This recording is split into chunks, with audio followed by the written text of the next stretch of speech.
welcome to Violeta Ink. Today we are going to finally color this butterfly. I'm gonna show you how I underpainted it. You can see like right here on the body of the butterfly how while it looks lighter than this part of the butterfly wings, it still looks like it's behind. So I'll show you how I did that. I'll show you how to separate all these little pieces and parts of the butterfly wing, how to make sure that this looks under a lighter color, and why I chose this purplish to go with the green. Anyway, I'm Elena with violetaink.com, and we sell Copic markers, refills, and Prismacolor pencils, also nibs. I was about to say, finally it came out. Shh. No. Thanks.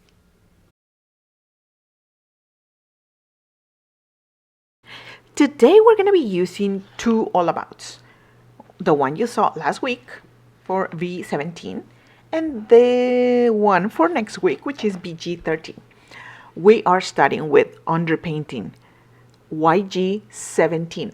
This little part between the two wings, well, it's part of the lower wing, but I just wanted to make sure that I didn't miss it. I wanted to make sure that it is very deep and saturated.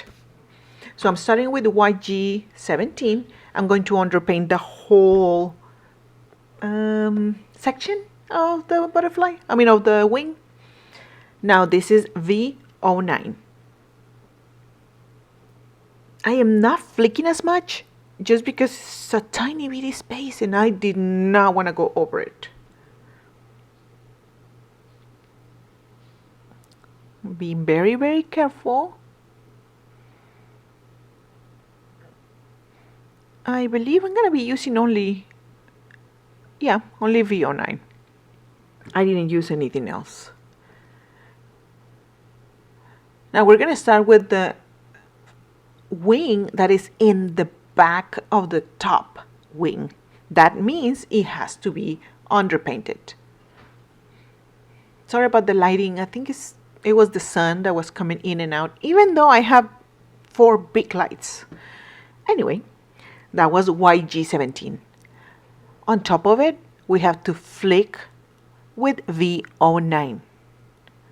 Carefully, because V09 is a very staining marker. We're not going to be able to remove it if we go over the line. On top of it, V17. So we're going on top of V09 and a little bit more, making sure we deposit enough ink in the paper to help the blend. Now I'm building a fence. This is V15. I am back flicking, back blending.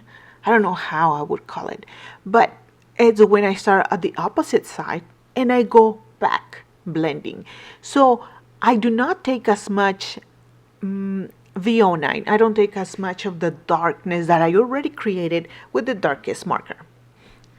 This is YG17. So we're going to do this quite a few times. The whole butterfly is going to be in sections, and we're going to do one section at a time. That's the good thing about these butterflies from Michelle Houghton. They have a lot of sections. They're very detailed. So you get to practice. If you make a mistake in one little section, you can just practice in the next one, practice in the next one. So that was V09 on top of YG17. This is V17, and now we're going to end it with V15. I wanted to make sure that V15 is what was showing right below V09, so we can see the difference between them two. Again, we are underpainting YG17. Don't worry, you don't have to see me say the same thing 300 times. We're just gonna speed it up in a moment. I just wanna make sure that you know how we're doing it and why. I'm underpainting every section that I think that is below the next one. So this one we are building a fence, flicking away from the fence, and very, very carefully. I don't know what I was cleaning that I have some marker there. That looks like B18.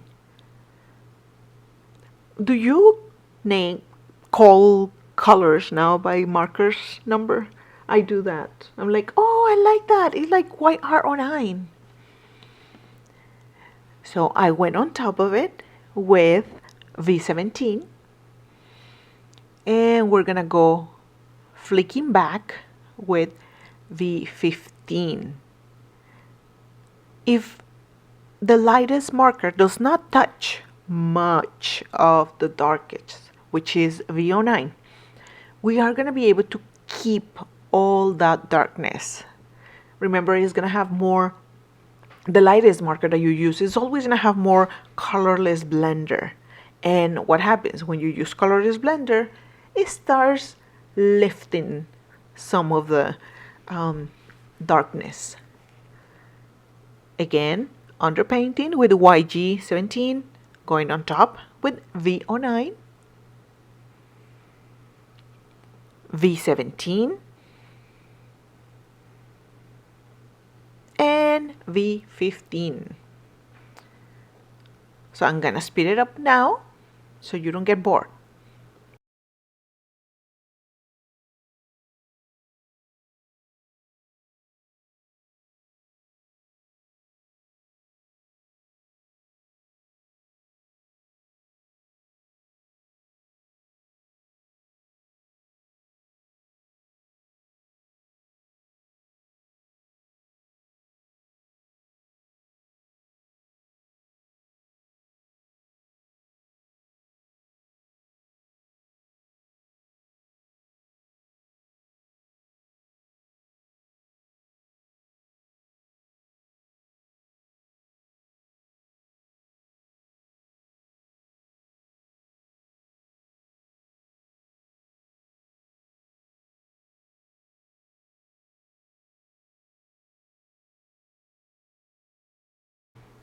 Okay, so I'm back because we have something different going on here. I wanted this section, I'll show you which one right now, to look lighter, to look like it's on top of both the one below and the one on top of it. So I'm right there deciding what am I gonna do. So what I'm doing is I am using the lightest marker that I'm using in this combination, which is V15.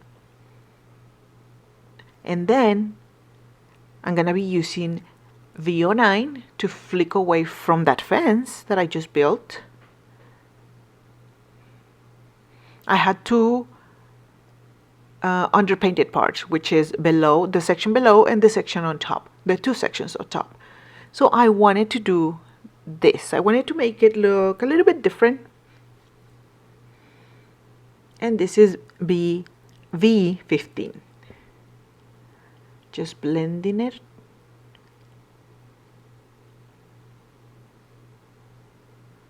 Now we're going back to the same process that I was doing before. We're underpainting with YG17. This time I'm underpainting on both sides a little bit. That was YG17. This is V09.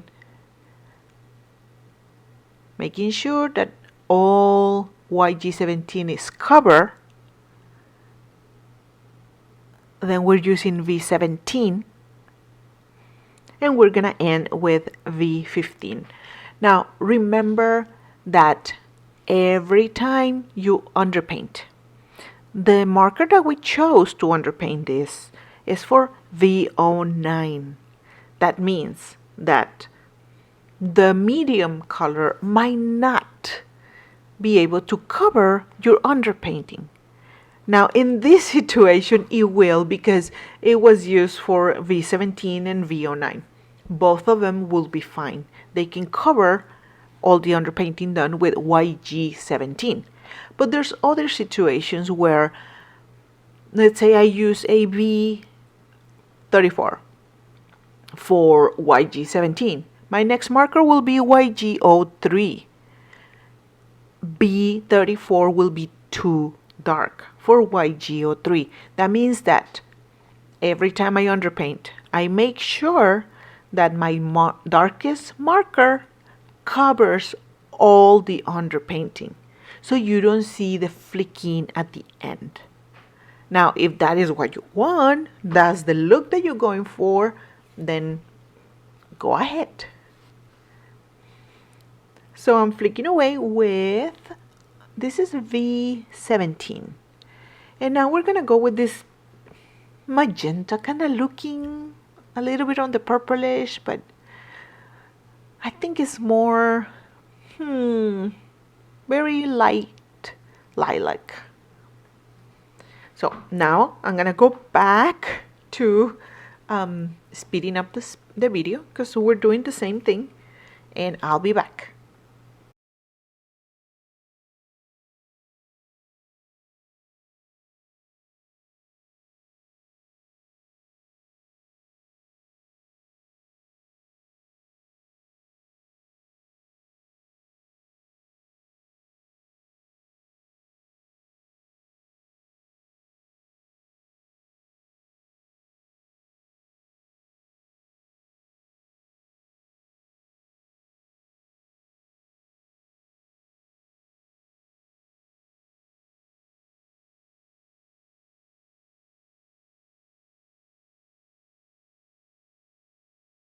Okay, I'm back again.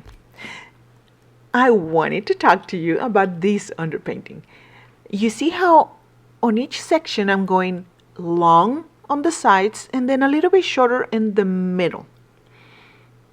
That is going to give you a little bit of a bubble kind of look for this section. So I underpainted all of that.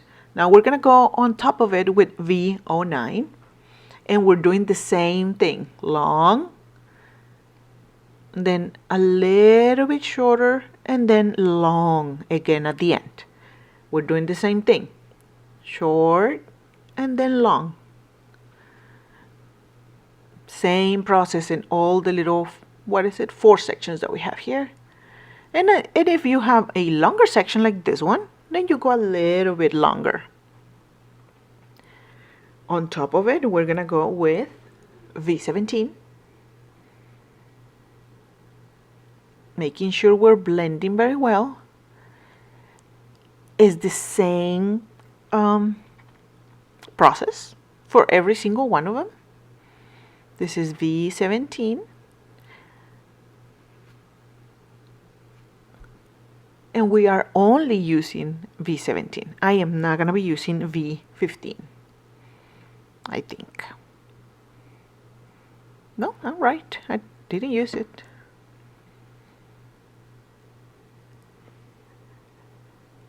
Now we're gonna go with the last section that we're gonna be coloring in purple or violet, however you call it. We underpaint it with YG17. On top of it, we are going with V09. Yes, sometimes I'm just looking at how I color and I'm like, oh, I shouldn't have done that. And I forget that I'm supposed to tell you what I'm doing. Now, this is V17. And we're going to end it with V15. And then we're going to do another little trick that I do like to do this very often in whatever I'm coloring, flowers or butterflies or whatever I color, which is pretty much just flowers and butterflies. I like that. Grapes, I color grapes lately. So what we're going to do is we're going to do the same process that we did in the first section that we group all together. This is going to be underpainting. We're flicking away from the underpainting, from the fence. Again, we're making the sides longer and the middle a little bit shorter. Now, here you can show however you want to do your coloring. You could make one really dark, one really light. That's the beauty of butterflies, that they're all so different. All their sections are so different. If they are even from the same, kind or the same family, they're still very, very different. So they could be sisters and still look very, very different.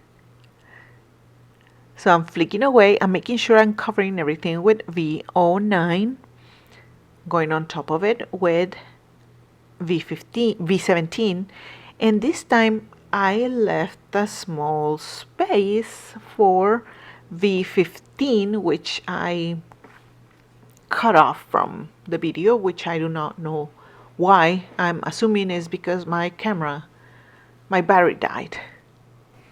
So now we're underpainting with C3, which is what we're using to underpaint under BG13. Because it's such a small section and it's gonna be very pieced together, I am underpainting the whole thing first. Just finding those little nooks and crannies to make it look as if it's away from us, if it's far away, farther than the other parts of the butterfly. So we're starting with BG13, and I am flicking away, making sure that we cover all the underpainting. C's, W's, N's, those are my safe underpainting markers. I usually can make them work with whatever other colors I'm using.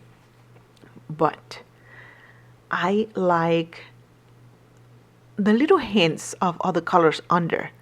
If we only use the grays, then I don't think we get as much vibrancy as we do when we use other colors. Now, in this instance, I am using a BG. BG is vibrant. They are happy, they are loud, so it can take the C3 and it does not need anything else. So I'm being very careful with the little spots of the butterfly. That was BG13. Now I'm going on top of it with BG32. This is still giving us a very aqua color. The little green that you see, that is from YG41, which I haven't used yet, but I am about to. And this is YG41. I am doing this in sections because I do not want the marker ink to be dry by the time I come back with YG41. I want it to still be wet. So, little sections. That is one of the tricks so you can make beautiful blends. And when I'm coloring this, I am actually thinking, how do I want it to look? Do I want it to look more stripy? Should I be doing this? I'm very quiet when I'm actually coloring this. I don't have the TV on because I have to concentrate. I don't want to be in the middle of these delicate and tiny spaces and make a mistake that I'm not going to be able to fix. But on the previous part, Violet, then I could have been watching TV. If you have it mastered already, if you have done it so many times before, you can just watch TV while you're doing it if you want to, or put a podcast or whatever you want to do, you want to listen to.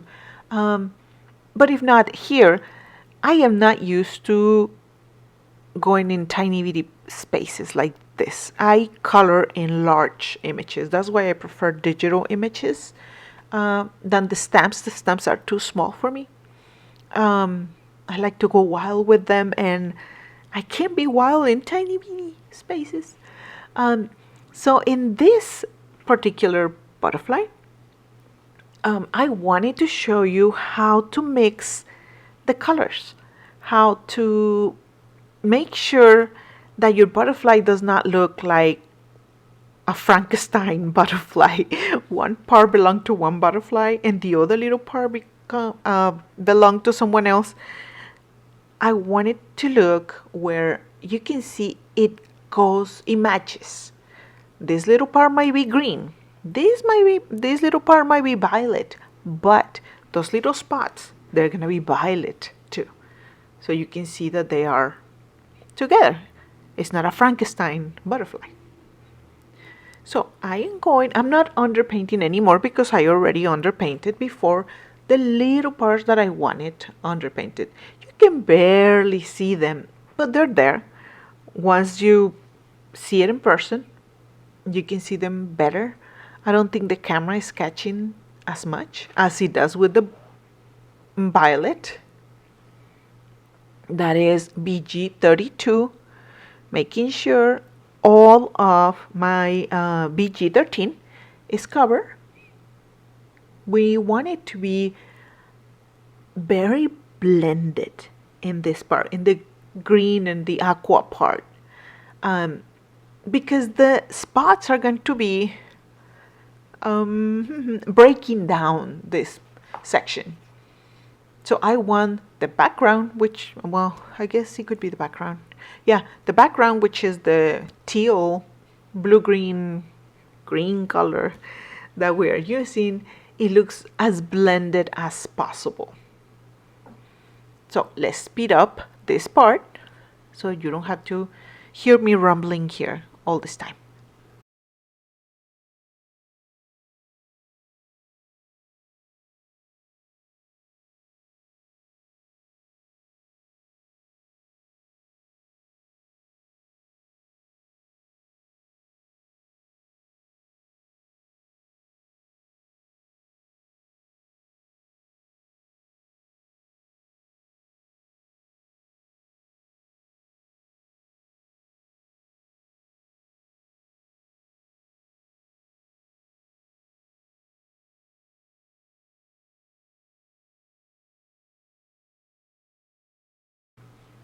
Okay, so now we're gonna go to the spots. These spots are gonna be flat. They're just gonna be V12. My intention with this was to make them transparent.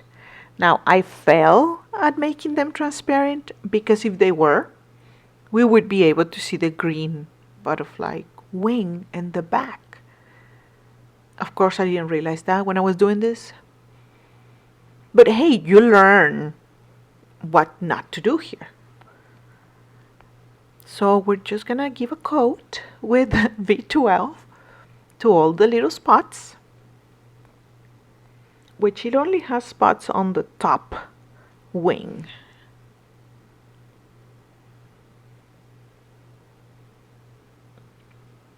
V12 is it's a pale lilac. But I mean, if you saw this, the All About V17, we talked a little bit about why is it that V17 is so different than V12. V12 has more colorless blender. And it changes the tone of the marker. I think it should be more deeper. I think it should be more on the purple, even though if it's lighter. But I don't make the Copics, I just sell them and use them. So anyway, we finished with this. And now we're going to go to the body of the butterfly. which is very simple, just one big piece. I'm underpainting with, I'm making the body gray. So I'm underpainting or using, because I don't think it's called underpaint, with C6. I do want it dark, but not so dark. So we're making sure that C6 is gonna be in every little part where the the wings of the butterfly touch the body. Now this is C4 that is going on top of C6. Sorry, I'm a little bit out of the screen. Now, just making sure we're getting enough of the C4, and we're gonna finish it with C2. This is how I use pretty much all markers, but especially the grays, I skip one marker. Unless it's glass, then you're gonna have to use all the markers together, like C9, C8, C7, C6. I'll color some glass sometime so you guys can see what I mean. So now it looks like I'm preparing for, oh yeah, the little horns of this butterfly.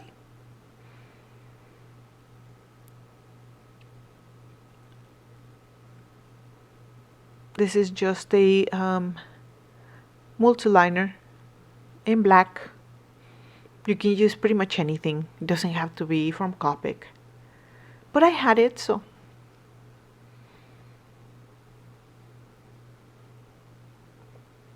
I don't know why, but I feel that they always should be white. I mean, black. Okay, this is my favorite color pencil. This is dark indigo from Prismacolor pencils. It is a transparent pencil, so it's gonna help us to push.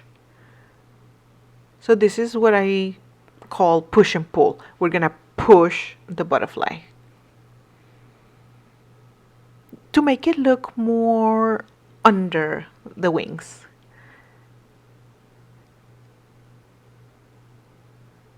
I guess I was having trouble with the other one. I don't know why I'm using this one now, and I can see I have it there. Blue indigo.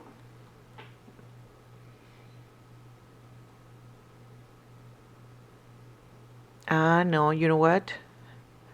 This is a gray marker. Yep, it is gray.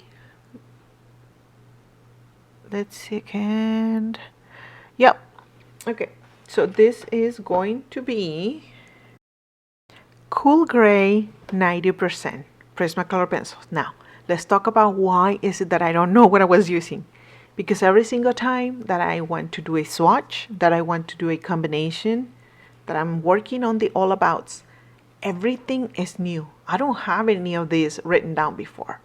And I usually don't write it after. I just write it to show you on the videos. But this is how I was able to learn. This is how I can pretty much tell you how to mix and match and which one to use to underpaint, because I have done it so many times.